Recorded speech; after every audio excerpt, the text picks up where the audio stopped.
Welcome to our community. Susie Thomas with you this morning. Just absolutely delighted to welcome our guests today. We've got Dr. A.J. Seth from Spectrum Orthopedics. Am I saying that correctly? That is correct. And Melissa Loomis, one of his patients. And these two you may have been reading about in the news. That's why we're so excited to have them here with us today. Melissa, let's start with you. How long ago, and it was maybe a January morning, maybe just past the anniversary of an accident that you had. Tell us about that. July 25th. Oh, never mind. It was That's July. Okay. July 25th, 2015, 6 o'clock in the morning. I was outside in my backyard with my dogs, and they started chasing a raccoon. And my plan was to grab the dogs off of the raccoon and have the raccoon go away, and that would be the end of it. But as I grabbed the dogs, I grabbed each of them by their collars, and the raccoon latched onto me, and he bit my right arm and scratched me all up good on my left arm. But it was the bite that was serious. The bite, correct, the bite. It sounds like one of those knee-jerk reactions that not much thought went into it. You're trying to rescue your dogs, and so you dive into action. Were you concerned at that point when you see a raccoon bite on your right arm?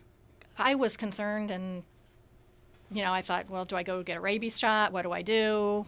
And my husband said, yes, you absolutely go get dressed and you go get a rabies shot. And so I'm sure I was in shock because yes, he he took care of me, got me to the emergency room. I got all rabies shots, antibiotics, the whole gamut. So you're being treated for this, but the treatment took place for a couple of weeks, or how long were you being treated before you knew something else needed to be done? I knew I wasn't feeling better just by that Monday, and they said, well, that's not long enough. Keep at it. So then I had gone to my family doctor a couple weeks later, and then they were saying, oh, maybe it's just turned into cellulitis. But then the family doctor said, no, I want you to go to a specialist just in case. You could tell from the way it looked or from the way you felt that something wasn't right? The way it felt. It was red and hot and So Dr. getting Seth, larger by the day. Yes. When did you come into the picture here then? I came in a few weeks after she had been bit. I was consulted to see her because her infection was to the point that she needed to have to be hospitalized and to be on IV antibiotics. And let's go back to why it ended up being you. Your position with Spectrum is what? I'm a hand, elbow, and shoulder surgeon. And when she came to the office, I got a phone call. She had seen one of the other surgeons in the group, and he was admitting her to the hospital and wanted me to take a look at her arm and kind of take over her care, since that's kind of what I specialize in. Mm-hmm. And you didn't like what you saw, or what went through your mind at that time? To be honest, it wasn't one of those where you walk in and it's horrifically, out of control infection. It didn't seem like that. Mm-hmm. It seemed like, there were 2 bite marks, and she had a lot of pain, and kind of a regular thing I see all the time, where we try antibiotics for 24 hours, and if it doesn't work, we do a standard procedure where we're opening the arm in this case, and just kind of letting all the bacteria that's having a party in there kind of move out of the house and get it out of there. Yeah, and almost everybody gets better from that, within a couple days. You felt confident enough because of doing that so many times that you were able to make a promise to her. What was that? Yeah, no question. I was extremely confident in that case that I promised her there was no way she was going to lose her arm when they asked me about it. That wasn't, that wasn't even in my mind at the time. Mm-hmm. So help us connect the dots from that moment to when you're actually making the decision to remove the arm. It was about 10 days or so later, maybe. We had done 10, 11 surgeries or so to try to wash this infection out, and I couldn't do it. Every time I would go in, there was more muscle that was dying, and it was like a never-ending cycle. And it was getting to the point where she was becoming septic, where the bacteria kind of goes throughout the body, starts to shut down organs, and was pretty much on the verge of dying. And it was to the point where if I didn't do the amputation, then she would have died. Oh, my. Melissa, when your body seems to just turn on you, tell us what's going through your mind during that time. Suddenly, everything else in life gets put aside, right? The only thing on mind is getting better. Absolutely. I was miserable. I was in the ICU. I really did think I was going to die. I thought, this is what it feels like to die. So the news actually that maybe if we remove your arm, you will live, that makes it an easier decision? Oh, absolutely. I knew it was going to happen, sort of. And if it was going to get rid of that infection, take anything away. So, Dr. Seth, tell us about the surgery and the immediate results after that. Yeah, the surgery went, relatively well. Not super complicated surgery. You unfortunately, we amputated above her elbow. But the nice thing was the next day, everything was going back to normal. There was no signs of her organs shutting down. So we definitely knew at that point that, we did the right thing. There was no other options. And, at that point, it was what I thought would be, hey, we're going to put you on a little bit more antibiotics, and then we get you home. I think it's so interesting in the book, and it's called Rewired, and you can get this book and read this entire story. But I think what's fascinating is that on the back it says an unlikely surgeon. Why would this be promoted that you were an unlikely surgeon to be performing this procedure? I think that it not only is of the surgery with her, but the overall surgery that we did to get her to, move and feel an arm is that these things generally are not done in a community hospital.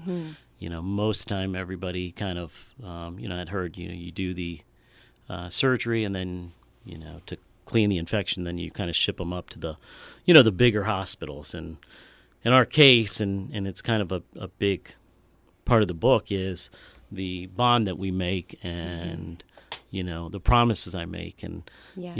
I just felt confident that maybe I felt confident that I could take care of her very, very well.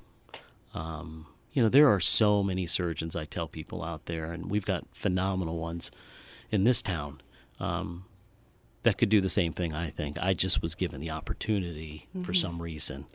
It is amazing when you think about it. Let's even go back to the amputation. You had not done one before?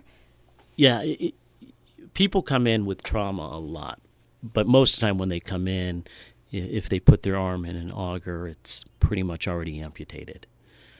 But to do it for an infection is really rare because for some reason, the hand is so well perfused with blood that you get the healing cells there.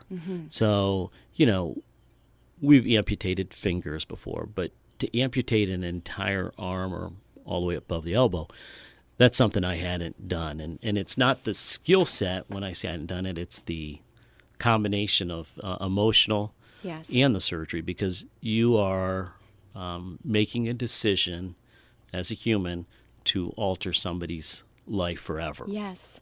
Is that a decision that you made together? There had to be lots of conversations between the two of you before, or not? Was this something maybe you talked over more with your family, or was it just yes, do it, do it? It was like, do it right now, and we did it right now.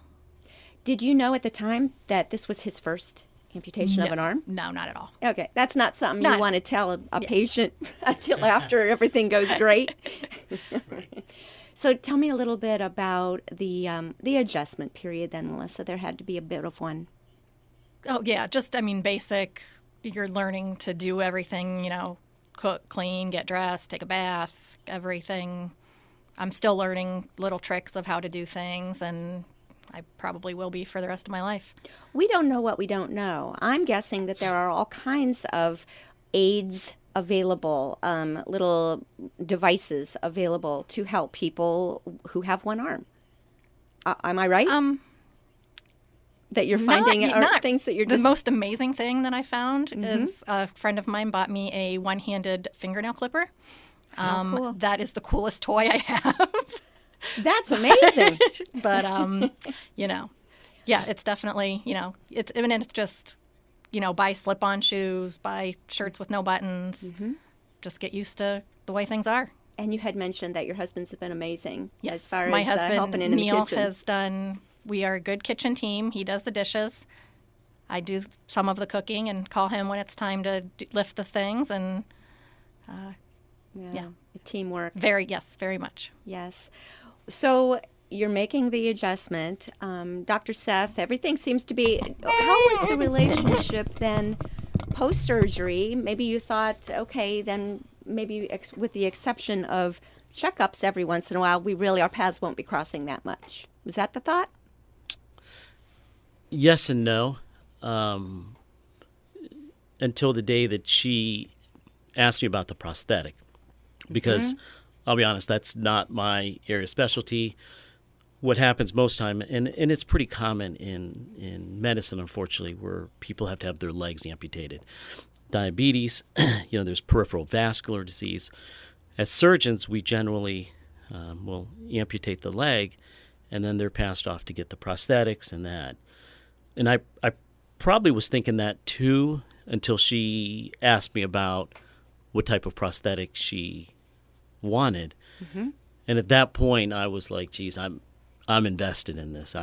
That's going to be my job to make sure that the ball doesn't get dropped. Melissa, you had been doing some research about prosthetics. Is that what made you ask, or what prompted you to ask about prosthetics in the first place? What started it was my husband saw a video on Facebook or YouTube or something of a kid with a 3D printed arm that was, Wow. the finger, it was like a bionic little arm. And I showed it to him and said, this is what I want. And thought that happened in life. And Print me out one of these. yeah. Very cool. Way not what happens in real life, but it did spur a conversation. Oh, yeah. Dr. Seth, and you were at a conference, so tell us what happened. Right. So I was teaching at a conference in Seattle, at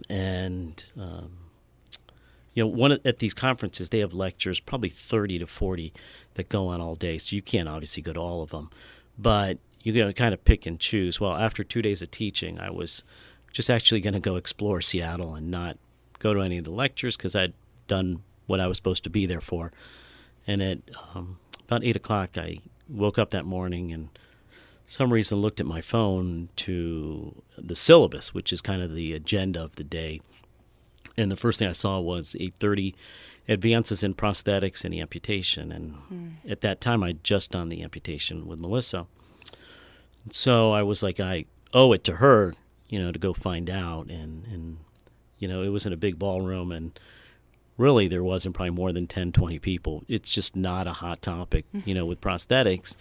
There's so much research on prosthetics, but like I was saying, once we do the surgery, we're not really involved as much in the everyday application of prosthetics. But the reason they were having this lecture was about a procedure where you're able to do a surgery on an upper arm amputee where they can think what they want to do, just like with their native arm, and perform it exactly on a prosthetic.